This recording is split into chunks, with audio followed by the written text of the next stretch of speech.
1212. How's it growing out there? I'm Johnny. I'm here with the legend Nicole Scott. Nicole, how you doing today? I'm doing well. How about yourself? I'm doing great. Hey, it's good to see some truth being spoken, and yeah, I always appreciate seeing your content. Yesterday we had this big Senate hearing for Kennedy. They're coming after him, giving him a hard time about his quest for scrutiny for real science concerning some of big pharma's medications they're pushing on us. Did you had a chance to review this? What did you think about this? Well, I started watching it live, so I had to kind of rewind it because I missed it right as it had started. It was really, really difficult to watch because for me, I think, and with a lot of Americans, I'm sure they're also interested in what he's doing and what RFK Jr. has to say. But yet, these hearings, the format of them, I find rather distasteful because it just seems like a lot of the senators that are, chairing these, or the chair was okay, but the senators that already didn't vote for RFK Jr. are utilizing the time to just basically be a bully pulpit. And, they have this long diatribe. They hardly have enough time to let him respond. And even if he does start to respond, they're interrupting him. They're interrogating him with yes or no questions. It's like he's on the stand, like he's accused of some crime that he's committed, but he's the Secretary of Health and Human Services. I think that the decorum of these senators should be a little more respectful. Yeah, I agree. Some people call it kabuki theater, right? So it's just a lot of charades. A lot of times it seems like these congressmen, these senators want to get a soundbite of them, giving someone a hard time. And it seems like this is all happening because recently, the emergency use authorization was pulled for the COVID vaccine. Also, there's an announcement coming up that this month there's going to be some studies released, kind of about what's causing autism, and I think vaccines might be part of that. And yeah, so what we're seeing is big pharma and those who are taking a good portion of their funding from them. Doing all they can to just throw shade on the other side this way. But what I did like to see is that Kennedy did get his moments to speak his piece. When he had some allies in there asking him questions, setting him up to share some things, and his big opening remarks, and at the end, and even speaking to Elizabeth Warren. I thought this was great. Getting to call her out. For hey, do you want me to recommend something that we don't have any studies to show why we should be recommending this? I thought that was pretty great. Yeah, I do. I do really feel that the respectful senators that actually spoke calmly and spoke to him, like a normal human being would, like if you're at the dinner table having a discussion, it was a lot more refreshing, to just have things stay civil, and then give him the floor to actually explain things because most people aren't really understanding what processes they're all going through with each of the agencies as far as trying to get rid of the amount of corruption. I don't think people realize the extent to which it's gone, right? So he did have that moment where he'd mentioned an example of an actual study that had incriminating evidence that they then made sure wasn't in the report. I mean, how is that science? That's not science. That's that's perverting That's it fraud. to That's a serve crime. Yeah,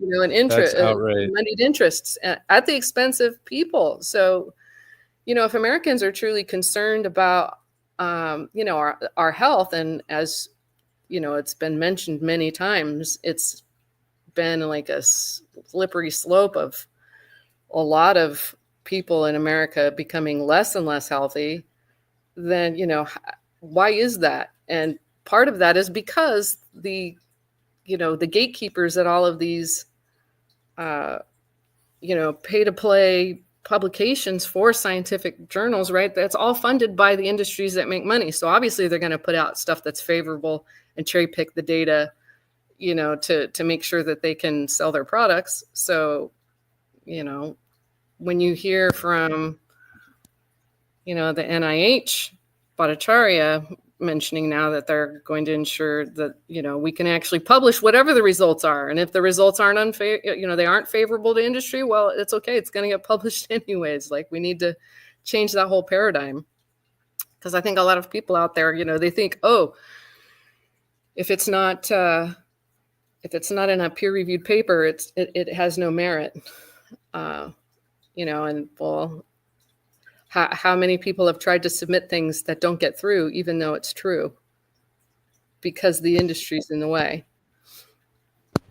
Yeah, and there's just such a double standard, right? So, our studies that, showed the harms from big ag, big pharma, they'll try to get those studies pulled. One of the reasons not too long ago is, oh, you didn't have enough in your group, so there was 30 mice used to test how toxic GMOs were.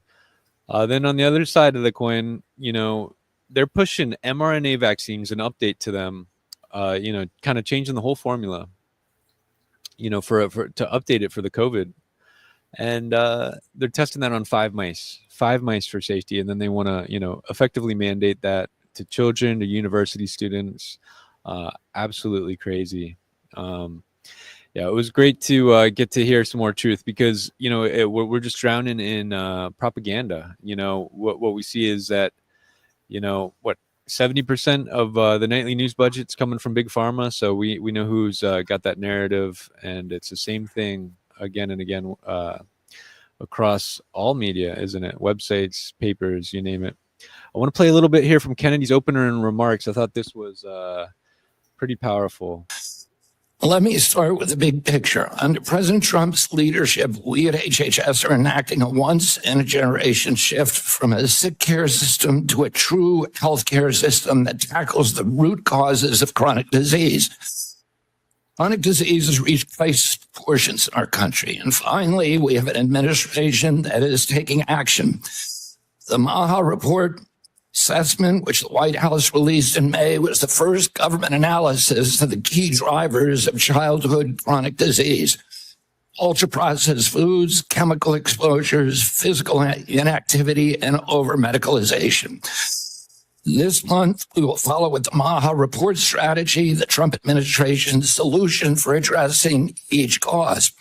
At HHS, we haven't just been writing reports. We have been the busiest, most proactive administration in HHS history.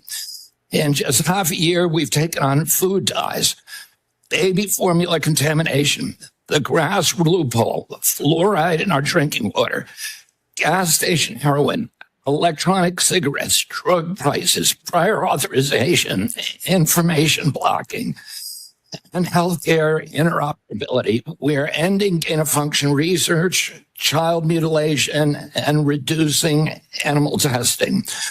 We are addressing cell phone use in schools, excessive screen time for youth, the lack of nutrition education in our medical schools, sickle cell anemia, hepatitis C, the East Palestine chemical spill, and many, many others. At FDA, we are now on track to approve more drugs this year than at any time in history. I'm also proud to say that HHS under President Trump is doing more with less. We have taken measures to fight waste, fraud, and abuse. Just by eliminating duplicative enrollments in CMS, we are saving taxpayers $14 billion a year. Meanwhile, we are expanding access for people who need it. I just want to jump in there and say, he mentioned gain-of-function research. It's so easy to skip over this, but, I think that this is what we should be having hearings about, like this, going on and on and on, making sure nothing like COVID ever happens again. COVID came from a lab, and then seems like they had the vaccine ready to go, making billions of dollars, the greatest transfer of wealth in human history, upwards of $6 trillion. And and nobody's in trouble for it. We're not talking about how we're gonna make sure this never happens again.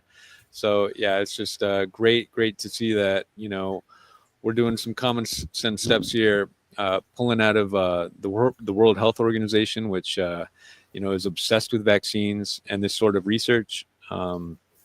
Taking a lot of steps in the right direction there. I appreciated seeing that. What do you think, Nicole? Yeah, I wrote an article about his announcement of removing the funding with Gavi as well. I actually called that particular article. I use the term pestilence profiteering. So I think that a lot of people don't really realize how much big business there is in all of this. And I mean, like Bill Gates, right? He started out with Microsoft, but now he's super into the whole vaccine thing. And there is even an interview with him where he's talking about how much of a return he gets on his investment there. So when you see that then turning into, so profiteering to me, and this is something that I think all Americans should be concerned about, in and of itself, it's meaning making money unethically, right? And if you're exploiting, you know, crises for human beings who are harmed by this kind of thing, you never want to set a precedent whereby businesses can profit off of exploiting disease. I mean, that just seems inherently evil. And I see it as evil as war profiteering, right? Where people will cause a crisis to then profit off of selling the arms, right? So we see both of those things prevalent in society today, in America especially.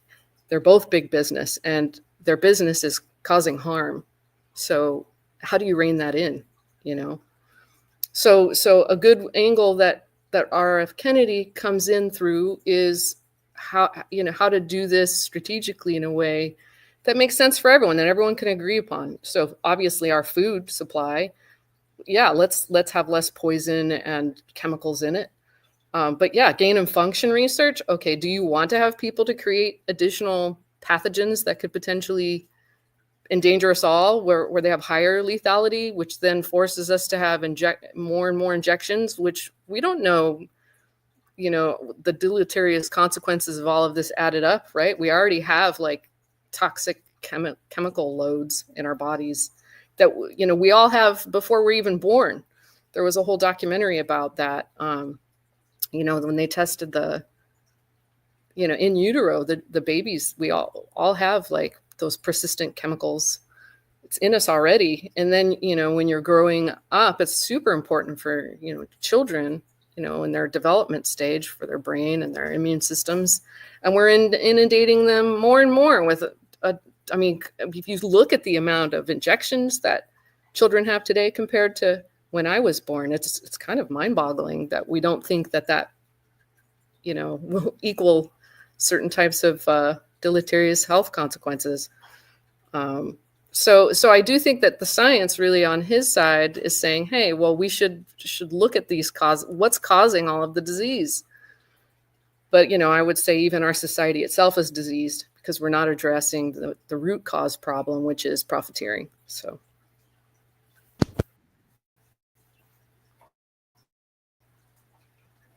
Sounds like your mic isn't working. Yeah. All right, now it is. Oh, now it's not. Maybe unplug it, plug it back in again.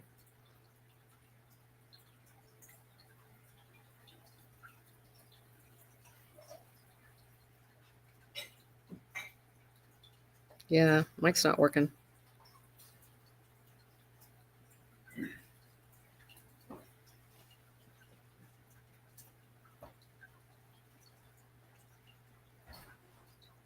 I could use a voiceover. I could say, "We're experiencing technical difficulties. Please stand by." Great. I think I got it now. What about now? You got it. I was just gonna say pestilence profiteering. That's totally yeah, that nails it. I love that. I hadn't heard that phrase before. You know, yeah, it's this dialectic where, you know, you cause the problem and profit from the solution. You know, this is my concern. You know, you talk about gain of function research. You know, the way they made that virus and now all these vaccines are pushing, It's the same concern I have with GMOs of all stripes. We fought for 20, 25 years to get GMO labeling. The rest of the world, most of the world, they've had that for a long time. And so they have a lot less GMOs. People reject it. They do not want genetically modified food for their kids. They don't want to partake and be guinea pigs. I think that GMOs, gain of function research, and this mRNA technology, perhaps it all goes against our ethos philosophically as a people of faith. If we believe a creator ordered things divinely, the idea that we need some mad scientists in a lab working for some of the most evil entities, or at least these corporations, you could call them serial felons, serial criminals, scandal after scandal behind them.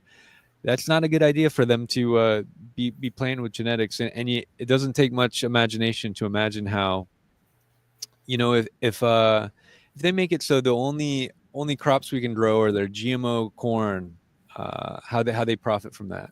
And so, you got to wonder now at this point, if there's a new blight, did it get introduced intentionally? If there's an invasive insect, in Florida, we have the greening of our citrus. Was that introduced intentionally? Because a lot of people are profiting from that. So, yeah, it's and these GMOs they're untested. They say there's a sort of equivalent. So if it looks like a corn, it's just as safe as a corn, which is madness. It's absolute madness.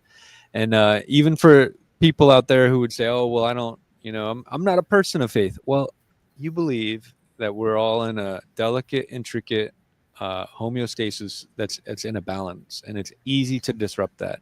And we've seen ecologies all over the world where we have done that, and to be rolling the dice just for the profits of some big corporations. We just see empirically that these GMOs, they haven't worked. They said, "Oh, listen, now we got golden rice. It's got vitamin A in it." Well, it turns out that vitamin A is not bioavailable. Oh, well, we got Roundup Ready crops now. Oh, we're going to use less pesticides. It's like, no. We're using more pesticides than ever before. And this is going against all the living. Us who are eating the pesticide residues, the insects, the soil. We got dead zones in the Gulf where nothing's living, in part due to this. So yeah, it's just we got to get back to what's natural. I imagine Bill Gates in the White House yesterday. That was very concerning. And this guy wants to use all of this crazy technology, and I want somebody just to say to Bill Gates, just be natural. Well, there is this sort of dimension of interventionism, right? And there's this paternalistic thing, right? It's like the good for all. And so you all must subdue to our tyrannical decision-making of how, we're all going to be protected from the next boogeyman. And they're basically forcing compliance through fear, right? And that's not the natural way of things. And if we were to return back to a holistic sense of health, like RFK is saying in his introductory speech, looking at causation, right? Because the modern medicine, is big business. It's allopathic. It's wanting to treat symptoms. It's not looking at the underlying disease. So, I would say for a holistic approach, we should be looking not only at reforming that, but just on our whole view of how we're engaging with life and each other. Nature isn't for us to subdue and control, just like we're doing to ourselves. So, if you want to play God and go think that you have the hubris to think that your science is so, infallible and superior, but yet at the same time, you're unraveling the entire ecological systems that took millions of years to evolve to, when you think of evolution, we can even just talk to this about people who aren't, as you were saying, faith-based, who are maybe even just atheists or secular humanists. Nature, is still sacred. I think people can still view nature, as something to be reverent about and protective toward. Because if you unravel, our food chain, for example, if you violate heirlooms and create something that you can only grow with poison. I mean, if you think about the gut microbiome for our own health, if the soil microbiome isn't healthy, that's obviously going to be reflected in our own selves. So we don't realize that the outer world becomes our inner world too, right? We're all interconnected. So I think there's some other wisdoms, wisdom keepers like the indigenous peoples, or like with Vandana Shivas doing in India, where they're protecting the seeds, and they're being the way showers for others on how to properly grow food without these industries poisoning everything. Like I think of the term chemical trespass, right? So if somebody's going to be growing corn and then a person next to them's got a GMO corn, from what I've heard, Monsanto will sue the organic gardener into oblivion, with lawfare, because they have their patent. But I would say that the GMO pollen going into their organic would be, a trespass, like chemical trespass. Why don't we call that, GMO trespass or something? And it should be the other way around. It's all topsy-turvy. Yep. Yeah, we need to be suing them for, this is a problem where, the corn in Mexico is being cross-pollinated and contaminated with the GMO corn. They're finding this, and it's just they're experimenting on all of us. We're finding that there's increasing amounts of aluminum in the soil, which is harder for the plants to grow. And of course, aluminum is a powerful neurotoxin when it's in a free form like this. And we're seeing reports that the GMO crops are, better suited towards this. So, was this by design? Again, this is dialectic. So here, I want to continue with letting Kennedy speak here a little bit. We are ending racist diversity, equity, and inclusion practices and instead focusing on aiding low-income and vulnerable families, regardless of their race, which was the original intent of Title X. We're also pouring $1 billion into Head Start and the Administration for Children and Families. Compassion need not be the casualty of efficiency. I'd like to highlight some issues that have not gotten media attention. First, we are doing our part to fulfill the president's commitment to stop human trafficking, especially of children. We inherited a terrible humanitarian crisis from the previous administration with its open border policies, which allowed the appalling loss of 476,000 unaccompanied children. We have implemented policies now to ensure that appalling tragedy can never happen again. We have knocked on 82,000 doors and located 22,000 of those children. I promise you that we will do more in the next 3 years. We are also addressing the disastrous health conditions in tribal communities on Native American reservations. I've met face-to-face with tribal leaders in dozens of communities and tribes in Alaska, Arizona, Idaho, New Mexico, and elsewhere.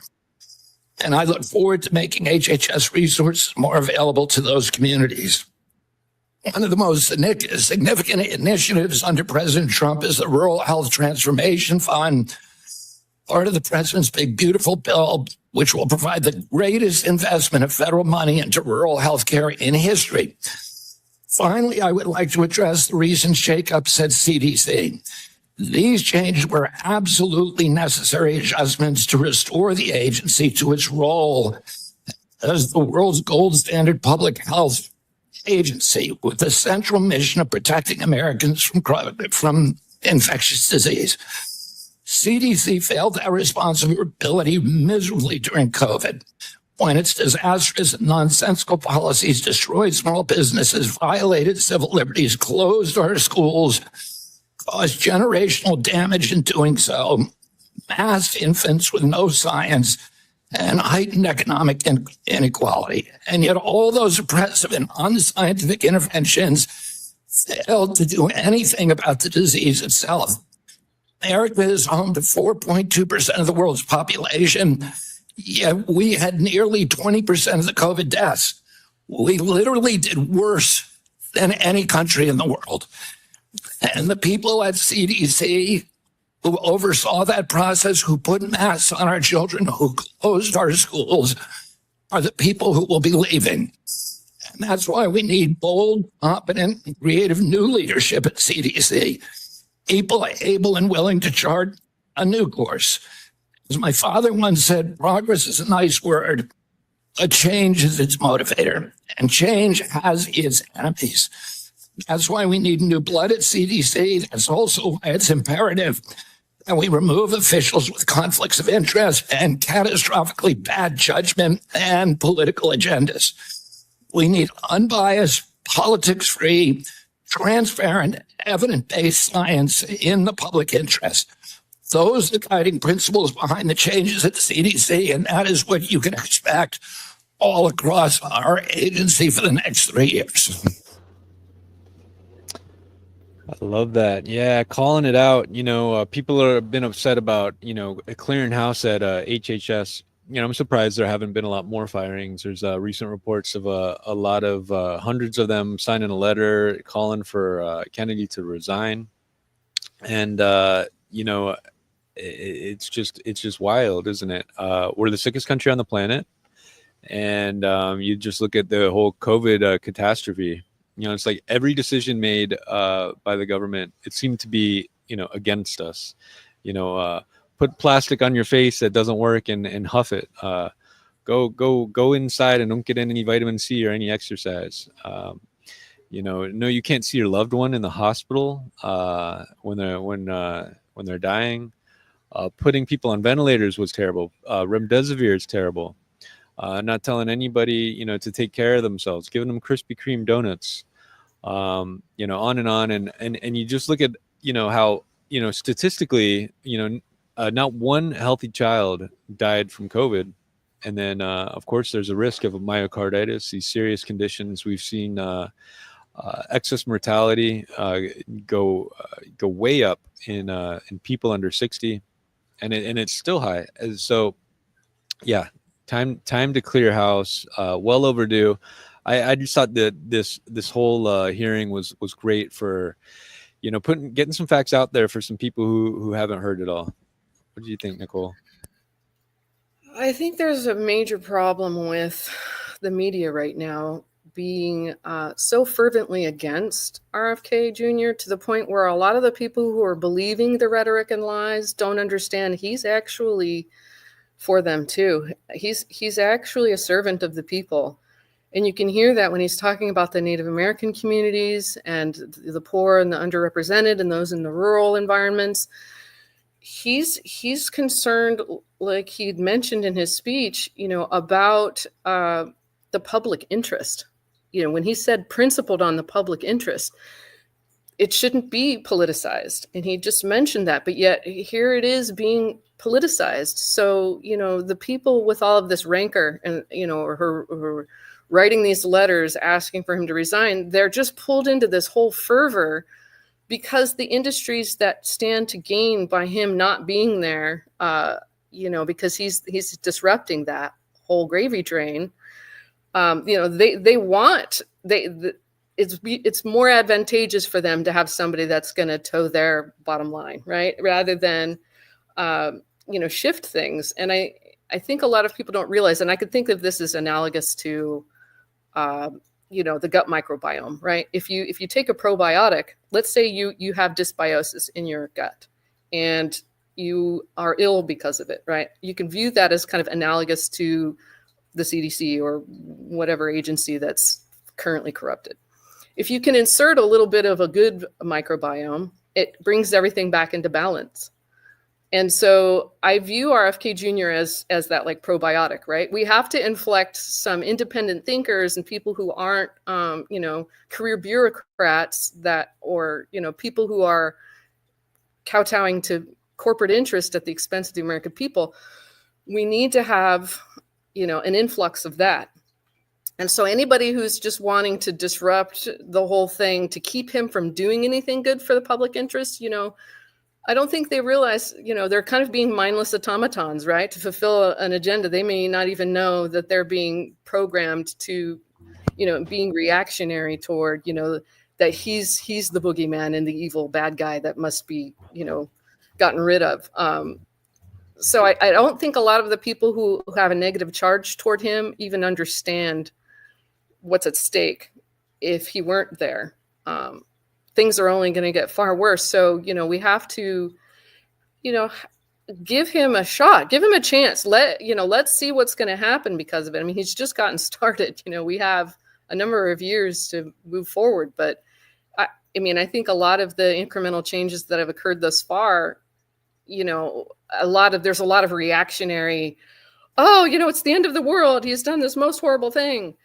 But we have to get out of that reactionary state and kind of think of things on a more, objective viewpoint. Can we at least all agree upon what's wrong with the Center for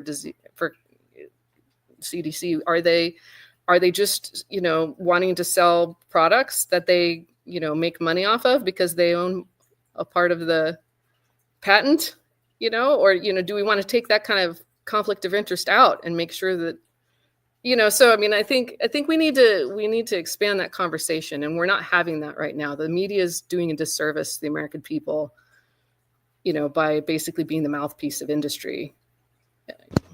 You're absolutely right. And what comes to mind for me when you talk about that is something we should all be able to agree on is fluoride. There's this is an industrial waste product from processing aluminum, and it's very expensive to dispose of because it's so toxic.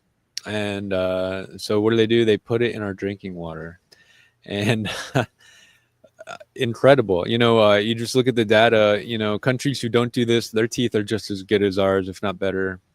And then dozen plus studies now show that this has serious effects for kids IQ development. So if you're taking just twice the maximum allowable limit, which some places are getting, then you're going to have 7 points less on your IQ for kids, and of course we're affected as well, adults. But calcifying the pineal gland. The pineal gland is very important for our hormones, for our messaging, and you got people who are listening to the media saying, "Oh no, we need our fluoride. We need our fluoride." It's like, no, you don't need the fluoride. Look at the studies that show how toxic it is. Look at the studies that show that, countries who don't add fluoride to their water, how they're healthier.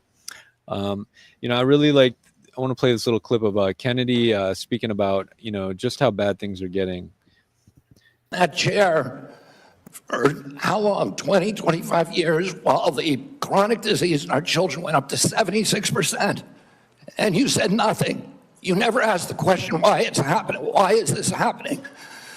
Today, for the first time in 20 years, we learned that infant mortality has increased in our country. It's not because I came in here. It's because of what happened during the Biden administration that we're going to end. I'm going to let Senator Wyden respond briefly to that. Infant mortality. We got, did you see this last week? We've got Missouri announcing an emergency. Infant mortality are at 40-year highs. I believe 11 babies are dying per 1,000. That's incredible. Well, I don't know if you've seen the work that the ethical skeptic recently has been publishing, where he's looking at how, and this is the thing about genetics, and we don't realize how it could potentially, continue through the maternal mitochondrial DNA and skip generations, right? So the ethical skeptic was talking about how there are children that are dying because of the parental exposure to the mRNA technology, prior to even becoming pregnant. So, obviously there's a lot to study with all of this, and we're going to have to look back. There's going to be a lot of post-mortem analyses based off of the countermeasure, interventionism that occurred during this whole thing. And, you know, obviously that raises a lot of questions as to, you know, was this done on purpose? Is there malice involved? You know, I mean, I know a lot of people always like to just, you know, throw the whole conspiracy theory pejorative to silence any conversation about these sorts of things. But, you know, it does seem like there was really a purposeful thing going on in it. And it's just so, everyone's so freaking out about, ooh, we have to have access to this. And it's like, well, you know, we don't even have all of the studies to really explain, you know, whoa, we don't have long-term anything for this. It's a novel thing, and we're seeing novel consequences. So I think it's actually really important and crucial that Bhattacharya is there to ensure that we can get reporting done in the scientific journals that may not be favorable to the industry and these products potentially, because we should have the truth regardless of where that truth falls. You know, truth should reign supreme. You know, not Absolutely. On that note here, I'm going to correct myself. It was Mississippi, not Missouri. And it's 9.7 deaths per 1,000 live births is what we're seeing. And yeah, this is a 40-year high. They're declaring an emergency to put resources towards this. You know, we've seen study after study after study, maybe not in the mainstream media, but in alternative media, peer-reviewed research that's coming out showing how, you know, yeah, the shot is affecting menstrual cycles. So, of course, it's affecting reproduction. You know, the ACE2 receptor that the spike protein is attracted to, you know, this is why it seems like when the spike's going around the body, it's like a magnet for the testes, for the ovaries. And yeah, so we've seen this again and again, studies showing this. And it's just, you know, it's like, gosh, it's just the power of the media, isn't it? They don't have any studies, but, you know, there's this phenomenon where if you just repeat yourself again and again and again, and people hear the same message, they'll take it as truth. right. The catchphrase, safe and effective, safe and effective, safe and effective. If you even see that now, I think it should raise a red flag that it's doublespeak, and what they're saying is actually the opposite. But you have to do your own due diligence, right? And most people don't have time to do that. Everyone, you know, a lot of people are probably hand to mouth. They only have time to work their 2 jobs so they can feed their family. They don't have time to do all of that research.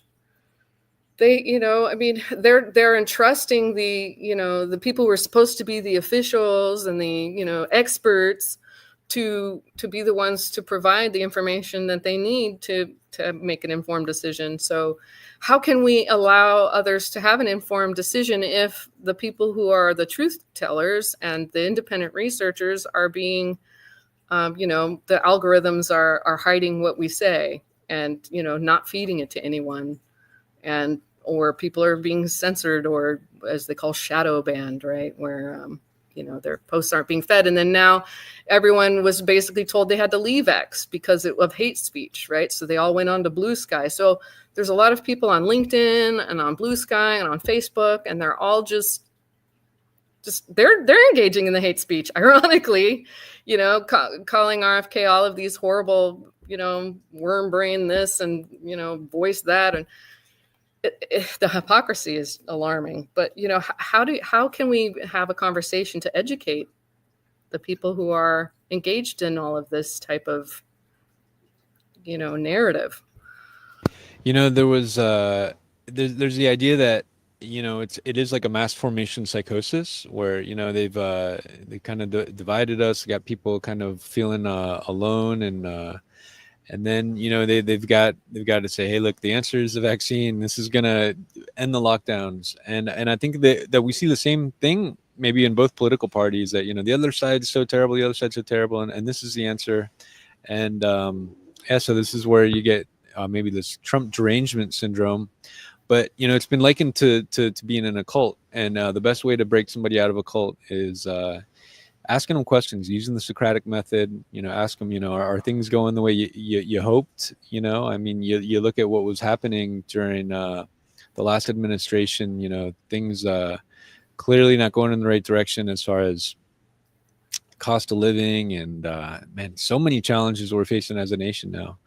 And yeah, having that open conversation which really, like you say, this divisiveness, this venom, this enmity really gets in the way of. So yeah, you're right. I think that this is an opportunity for us in our personal relations with people to kind of, you know, ask those questions, you know, try to find that middle ground. I think this is where it would be nice if we had a third party. You know, the duopoly kind of really makes it so that, you know, this good versus evil dichotomy can really be used against us. And you know, I think we're really suffering from like a bit of a learned helplessness. Where, you know, what can we do? Because neither side is perfect, and you know, far from it. So, but I think that's where you go back to, you know, the idea that, you know, in our localities, this is where we can have the biggest effect. You know, we're seeing things going in the right direction all across the nation. Just this last week, in Florida, they announced an end to all vaccine mandates. So Joe Latipo and Ron DeSantis announcing that, a new Florida Mohawk commission. You know, we are about the sickest country on the planet. And with this kind of renewed spirit of doing something about it, that's coming from the right. You know, I think, you know, everybody, whether you're on the right, the left, or the middle, we can all agree, you know, nothing's more important than the health of us and our loved ones. And we can agree on that. We can come together on that and have those conversations around that. And as hard as things are to get going right federally, we are getting wins in the right direction. And locally, we can keep going that way. And if you get tired of fighting that fight, yeah, we can be the answer in our gardens. You know, I know you're big on this. You know, fruit trees and chickens, giving us freedom, giving us sovereignty, giving us can make our food medicine again. So, you know, it's there's a lot of different ways we can be the solution. So. Right. It's about living by example. So, you know, you can't really always just be a keyboard warrior where everyone's just, you know, involved in, you know, arguing online for the sake of arguing. It's a tremendous waste of our collective power to actually, you know, invoke change in how we engage with the world and each other. So, you know, I'm a huge proponent for everyone to basically convert their monoculture lawns to biodiverse gardens for, you know, their local fauna, as well as to grow food. You know, I very much disagree with HOAs believing they have the right to tell homeowners, you know, what they can or can't grow in their own yard. You know, so I mean, certain states do have. I think Florida has state laws saying, you know, you can tear out your lawn as long as it's Florida indigenous, drought tolerant plants, or in California, I think they even gave rebates, you know, that they'll give you. And that's basically where it's headed. And a lot of people are going to basically move away from centralized power dynamics entirely, right? So everyone's going to become more self-sufficient and grow our own food and take care of our own communities, because obviously, you know, the corporatism model is a failed social construct. It's exploitative, and it you know, causes damage to the ecology and then our own social health, right? Because right now the systems of governance are aligned with corporate interests, and you know, you see that every day, and how it's in the negative consequences of that are, right? So the government's been borrowing money against future generations that aren't even born yet. So our own inflation then becomes so grossly out of step with our incomes that, you know, the middle America is having a hard time even owning their own home. You know, and we're seeing like a degradation of civilization, you know, on the West Coast, and Seattle, LA, San Francisco, Oakland, the homeless encampments and the tents, you know, I mean, and you think about the increase of mental health issues and stress from, you know, all of these news cycles constantly feeding people about fear. And, you know, we're in the time of wars and rumors of wars, and we're watching in real time, you know, the slaughter of innocent life, and the, you know, just complete destruction of nature itself. And I think, you know, obviously the course correction, you know, it's a catalyst. It helps to catalyze people to realize, you know, that the ship is definitely we need a course correction. You know, it's bad for all of us. So, you know, we need to empower the people that are, you know, that have integrity, that speak truth to power, that challenge the status quo, that question, things when they're unethical, and to, when RFK Jr. is talking about gold standard science, I don't think people really understand what he means by that. But if science is going to be our holy grail, that it's really just the search for truth. And how do you arrive at truth if people are telling you you're not allowed to speak? So that's not the direction toward truth. So if we really want to heal as a nation and ultimately as a global society, because that's what we are now with the advent of planes, and satellites, we're aware of ourselves as a species. We're in the age of what's called the Anthropocene. And I have a new article I'm going to be publishing about how, our evolution is going to be more toward, and the Anthropocene is more about, being aware of our collective effect on our planetary body and our planetary host.